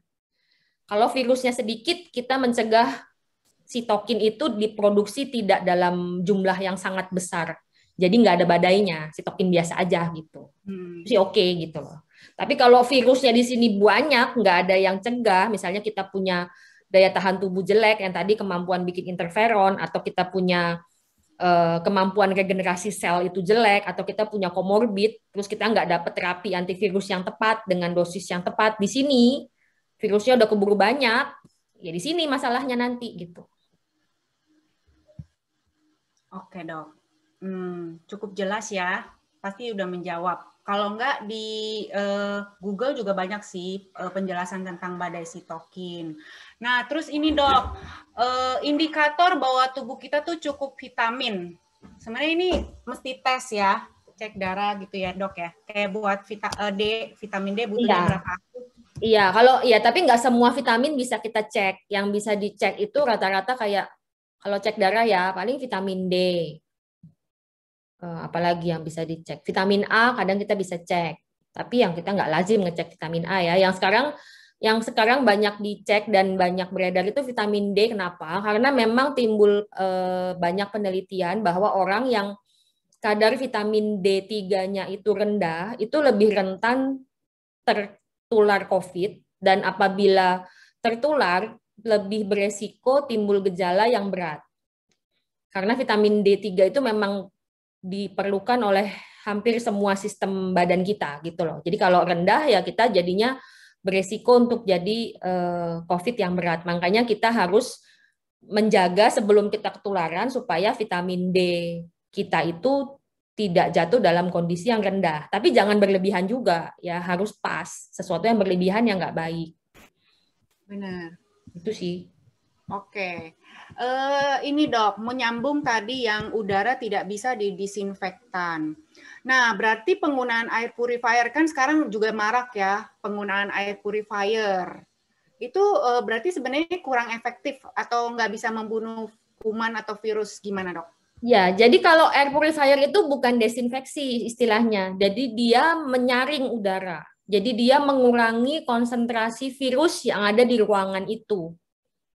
Jadi dia tidak bisa mensterilkan udara ruangan gitu, enggak. Tapi mungkin dia ngurangin konsentrasi virus yang tadinya banyak, dengan dia disaring, istilahnya dipurified, jadinya konsentrasi virusnya menurun. Tapi itu juga harus lihat kualitas air purifier-nya ya, karena yang kalau kita bicara air purifier itu kita bicara HEPA filter sebenarnya. Jadi filter yang bisa menyaring virus itu namanya HEPA filter. Jadi kita juga mesti tahu ukuran virus itu kan kecil banget. Jadi kalau HEPA filter itu lubangnya gede ya percuma, virusnya nggak akan kesaring, cuman lewat doang. Jadi kalau misalnya saya lupa ukuran virusnya berapa, misalnya 0,01 mikron. Ya berarti kita mesti cari ukuran HEPA filternya yang lebih kecil dari 0,01 mikron misalnya. Karena kalau kita dapat HEPA filternya 0,1 mikron ya virusnya cuma lewat doang, keluar lagi dari air purifier-nya ya nggak? Itu loh. Jadi air purifier banyak membantu terutama di ruangan yang tertutup untuk mengurangi konsentrasi virus di udara di ruangan itu. Tapi nggak bisa dibilang bahwa dia mensterilkan udaranya, nggak bisa. Udara nggak bisa dibikin steril ya. Berarti seperti tindakan pencegahan tapi bukan pengobatan lah ya, bukan 100% artinya. Ya, tapi kualitas air purifier-nya juga harus ini ya, harus ya diperhatikan. Jadi HEPA filternya itu harus dilihat berapa diameternya. Terus kalau pakai sinar UV gimana dok? Sekarang kan juga marak tuh. Iya, UV yang dibilang bisa membunuh virus tuh UVC. Bukan UVA atau UVB, tapi UVC itu tidak baik untuk kesehatan manusia. Jadi nggak boleh kita nyalakan lampu UVC itu dengan kondisi kita ada di dalamnya gitu loh. Jadi itu harus dinyalakan dalam ruangan kosong.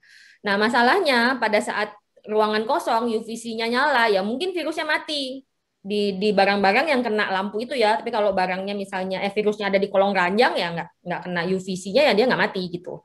Nah tapi begitu si UVC itu dimatikan lalu orang mulai masuk ke dalam ruangan itu ya virusnya akan ada lagi kan kalau misalnya orang yang masuk situ membawa virus kan.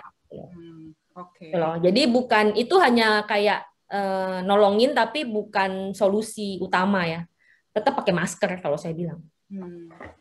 Oke. Nah, dok, di tengah-tengah corona gini perlu nggak vaksin tambahan, vaksin flu atau vaksin yang lain gitu? Oh ya iya, vaksin yang lainnya tetap jalan terus sesuai dengan anjuran yang sebelumnya. Jadi virus, maksudnya penyakit di dunia ini kan bukan cuma COVID ya. Jadi jangan kita mikirin COVID aja terus penyakit lain diabaikan, jangan. Nanti dia akan muncul jadi masalah di kemudian hari. Jadi vaksin yang lain-lain tetap dikerjakan sesuai dengan anjuran, termasuk vaksin influenza, vaksin pneumonia ya kita berikan sesuai dengan kebutuhan usianya gitu. Jadi kalau yang dewasa mau tambahin vaksin flu atau pneumonia itu bisa ya, disarankan malah. Ini menjawab. Iya, sebenarnya vaksin flu itu kan memang dianjurkan setiap tahun kepada semua orang, bukannya dalam kondisi COVID saja. Itu memang anjuran dari dulu. Jadi itu tetap berlaku gitu. Iya. Cuman orang sekarang lebih aware dengan vaksin influenza. Dulu mungkin nggak terlalu. Tapi sebenarnya anjuran vaksin flu nggak berubah. Tetap sama. Oke. Nah, kalau penggunaan betadine atau salt water, Dok, untuk obat kumur, itu bisa membunuh virus nggak buat kita pencegahan? Selain yang lagi sakit. Ya, kalau kita kumur betadine itu kan kumurnya cuma di rongga mulut ya kan? Paling sampai ke kerongkongan belakang sedikit. Nah, ingat virus itu nyantelnya bukan cuma di mulut. Virus itu kan partikel yang kecil sekali kan, jadi dia bisa masuk sampai ke dalam. Kalau sampai ke dalam, kita mau kumur betadine sampai kapan? Mau sampai mana gitu maksudnya? Nggak bisa juga sampai ke dalam kan. Jadi, saya belum lihat ada penelitian yang bilang bahwa kumur dengan obat kumur apapun itu efektif untuk mencegah virus. Atau menghirup uap panas seperti yang ada di video-video itu. Kalau semua itu bisa dikerjain, sampai sekarang virusnya udah nggak ada lah. Belum teruji secara ini ya? Ya, emang nggak ada penelitian yang bilang bahwa itu efektif untuk mencegah. Oke. Nah, kan banyak nih Dok, beramai-ramai, banyak yang forward gitu ya tentang obat inilah, obat itu, obat pencegahan lah. Nah, kira-kira untuk mengedukasi yang ada di sini, perlu nggak sih kita siapin obat COVID? Atau kalaupun memang perlu, yang perlu disiapin tuh apa? Untuk tiba-tiba kalau kejadian kan jangan sampai, kita baru mau cari-cari, barangnya udah nggak ada, atau langka atau mahal. Iya, sekarang obat-obat yang kayak obat mengurangi gejala sih boleh aja disiapkan ya, kayak obat demam, obat batuk, pilek, ya obat-obat yang berkaitan dengan komorbiditas ya disiapkan. Tapi obat spesifik seperti antivirus itu jangan di-rush, jadinya habis di pasaran. Jadi orang yang benar-benar membutuhkan jadinya nggak kebagian. Jadi sekarang sudah dibuat regulasi bahwa pembelian obat antivirus itu ada beberapa persyaratannya kan, nggak bisa sembarangan dibeli lagi. Bahkan di beberapa rumah sakit, maksudnya beberapa ada policy bahwa itu di poolnya di rumah sakit, jadi hanya boleh dibeli di rumah sakit gitu. Jadi kalau yang obat spesifik kayak antivirus sih nggak perlu disiapkan di rumah, nggak cukup kalau semua orang menyiapkan obat antivirusnya di rumah. Jadi kemampuan produksi dan kebutuhan itu nggak akan mencukupi, malah jadi bahaya. Karena orang yang benar membutuhkan jadi nggak bisa dapat stoknya karena semua distokin orang di rumah.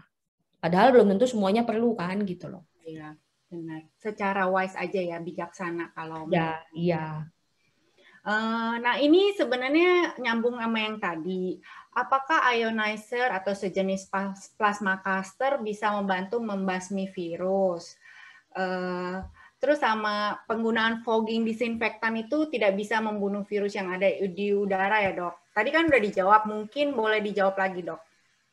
Iya, fogging ya tadi, sama lah, plasma cluster, UVC, apalagi tadi fogging, desinfektan udara itu nggak akan bisa mensterilkan benar-benar udara kita, karena kan penularannya, virus itu sumbernya ada di orang. Okay. Ya kan, jadi kalau orang itu masuk ke dalam ruangan itu lagi, balik lagi ya. Ya virusnya akan ada lagi di situ gitu.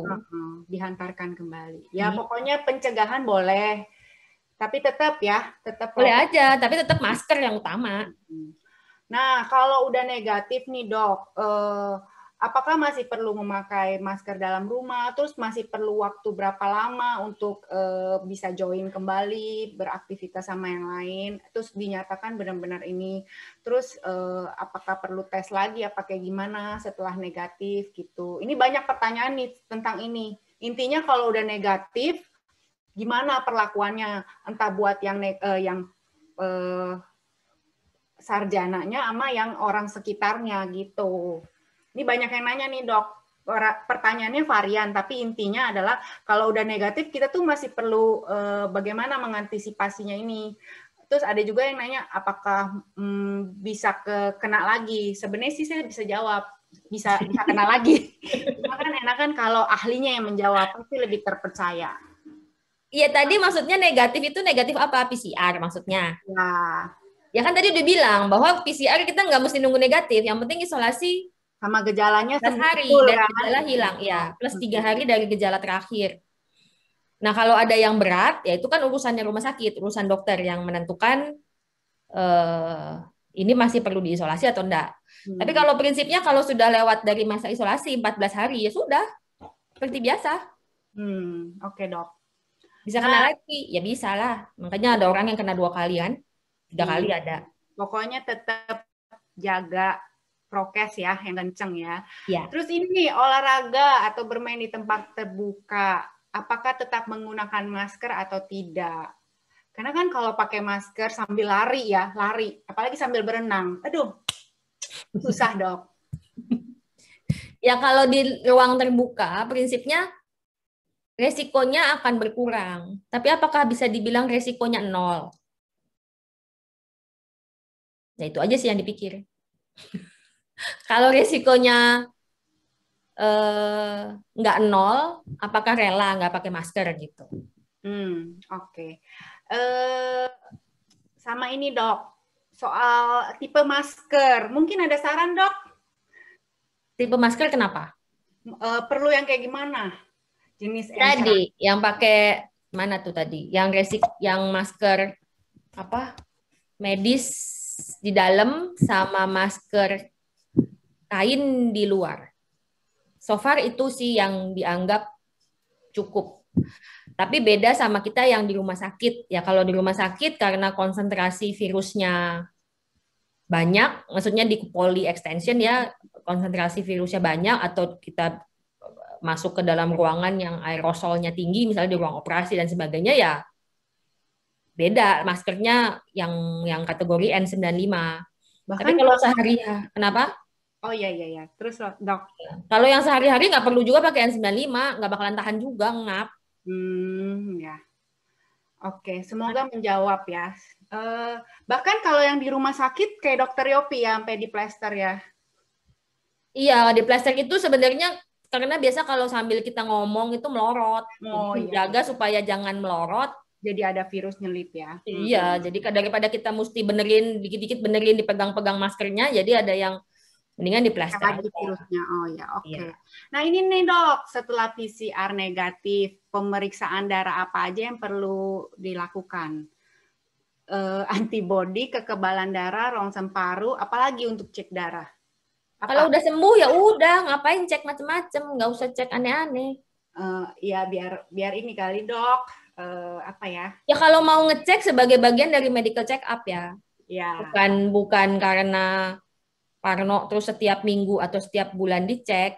Kita juga kalau memang ada indikasi untuk mengulang itu atas keputusan dokter yang merawat, misalnya ada komorbid atau ada waktu resiko atau sebelumnya dia riwayatnya COVID-nya berat, misalnya ada komplikasi ini dan itu, ya itu yang dicek sesuai dengan indikasi. Tapi nggak bisa disamaratakan bahwa kalau habis COVID negatif 1 minggu kemudian cek ini nggak bisa kayak gitu.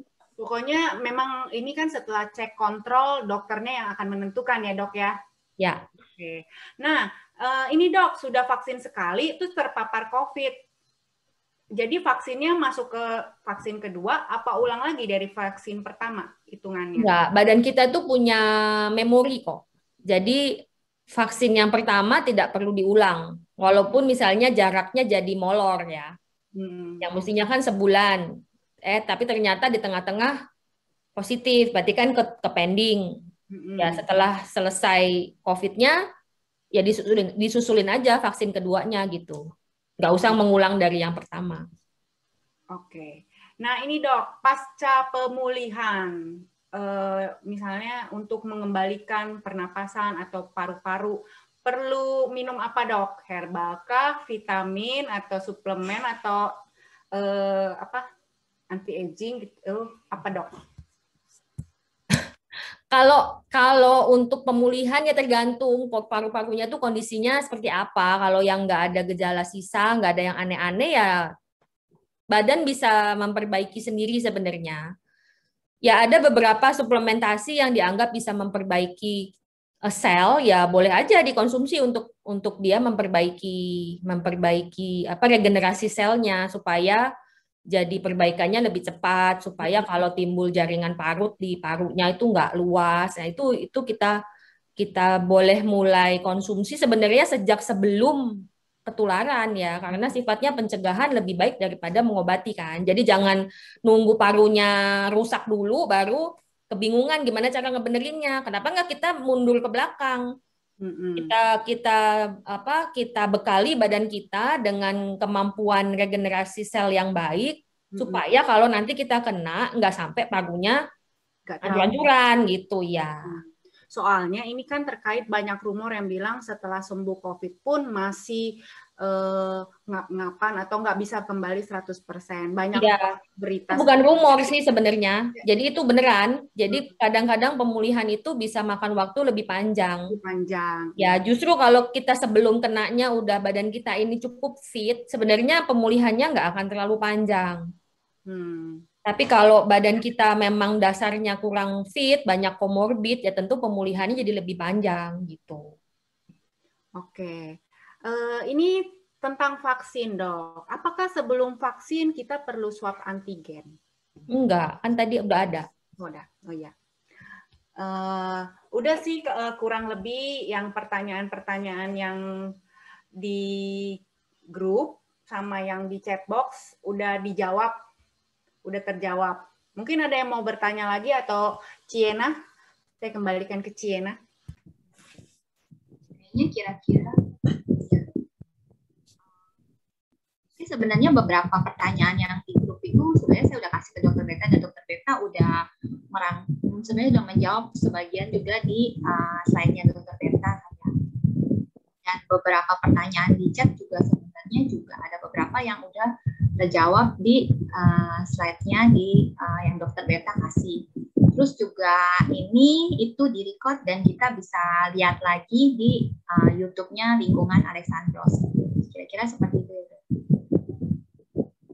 Ya, mudah-mudahan cukup menjawab ya.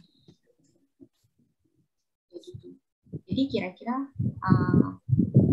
bagaimana Dokter Ferry? Itu masih ada yang nanya. Candice. Yang katanya? Saya izin menambahkan. Boleh. Boleh dong, Dok. Ya, silakan, Dok. Tadi tentang desinfektan ruangan. Ya, kalau saya kebetulan karena sehari-hari ruangan saya ini di radiologi, jadi memang setiap kali ada pasien yang suspektif COVID dan ketemu ada gambaran tipikal viral pneumonia, kita pasti akan melakukan desinfektan ruangan. Dan protokol yang kita ikuti, protokol dari CDC. Ya, itu jadi kita memang benar yang Dokter Berta sebutkan. Jadi desinfektan itu terutama di permukaan.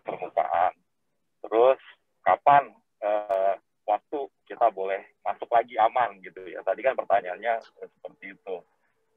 Sebenarnya 1 jam setelah kita lakukan desinfektan itu sudah aman. Jadi protokol dari CDC di Amerika itu sebutkan 1 jam. Dan desinfektan dengan menggunakan aerosol itu juga cukup efektif sebenarnya untuk desinfeksi udara, tapi untuk di ruangan tertutup gitu. Nah, begitu pula protokol di rumah sakit. Kalau ada yang mengantar pasien COVID, pasti di belakangnya itu akan diikuti oleh petugas desinfektan untuk mensterilkan udara yang dilalui atau sekitarnya. Kemudian juga tadi terkait dengan air purifier, saya setuju sekali. Itu tidak efektif karena penelitian terakhir memang air purifier itu tidak efektif. Jadi pasti akan ada dan kemudian kalau kita mau membersihkan air purifier itu juga mesti hati-hati jadinya gitu. Ingat virus ini dibilang barang hidup, dia hidup ya. Tapi kalau dibilang barang mati, dia kalau nggak ketemu hostnya dia nggak bisa apa-apa. Nah selama dia proteinnya nggak rusak, ketemu hostnya dia bisa hidup gitu. Dan kalau ketemu sama dudukan yang tadi Dokter Berta sebutkan, dia hidup. Gitu. Jadi mesti hati-hati malahan kalau pakai air purifier. Begitu juga dengan UVC, terutama buat manusianya ya. Baunya tuh nggak enak banget. Dan itu biasanya di kamar operasi justru dipakainya tuh. Malam-malam di dilakukan dengan UVC dulu gitu ya, pagi baru bisa dipakai lagi ruangan OK. Nah, ruangan-ruangan seperti itu yang dipakai. Tapi kalau di rumah sih tidak dianjurkan. Kalau dianjurkan pasti keluar guideline dari WHO untuk kita pakai gitu ya di rumah. Tapi ternyata kan nggak pernah ya disarankan seperti itu. Jadi mesti agak hati-hati. Begitu juga tentang tadi apa ya? Ya antioksidan juga hati-hati ya, berlebihan tadi. Malah nanti kalau antioksidannya berlebihan malah jadi radikal bebas baru gitu. Yang bisa merusak sel-sel tubuh kalau terlalu berlebihan. Mungkin itu tambahan. Terima kasih. Makasih banyak Dokter Yopi. Oke, saya rasa cukup ya. Udah 1,5 jam kan ya? Iya. Ya. Boleh dibuka kameranya, kita dokumentasi dulu. Nanti kita akan masukkan ke YouTube semuanya. Dan thank you teman-teman udah masuk semua. Nanti kita akan bikin mungkin ada perihal edukasi kesehatan yang lain. Nanti kita akan kembangkan lagi ya, terutama memang ini COVID, mungkin kalau memang banyak pertanyaannya dan antusiasnya banyak, kita akan bikin jilid kedua nanti versi yang lain mungkin ya. Edu. Ya. Bisa di itu klik. Yuk, teman-teman buka kamera yuk. Yuk. Ini hari ini ada 100 lebih. Ya, luar biasa. Pilihan aja banyak. Thank you teman-teman udah ini bisa masuk semua. Oke, kita mulai aja ya. Oke, halaman 1 ya, ada 4. Oke, 1, 2, 3. Tahan. 1, 2, 3. Tahan. 1, 2, 3. Sekali lagi terakhir. 1, 2, 3. Oke, udah. Oke, teman-teman, thank you semua, thank you sudah hadir, Jena, Vivin, Dr. Berta juga thank you, Edu udah sebagai operator. Thank you, Dr. Berta. Di YouTube nanti silakan buat bagikan ke teman-temannya di YouTube Lingkungan Alexandros. Oke, saya rasa cukup sekian ya teman-teman. Thank you semuanya. Bye. Terima kasih. Thank you. Terima kasih semua. Thank you, Dr. Berta. Thank you.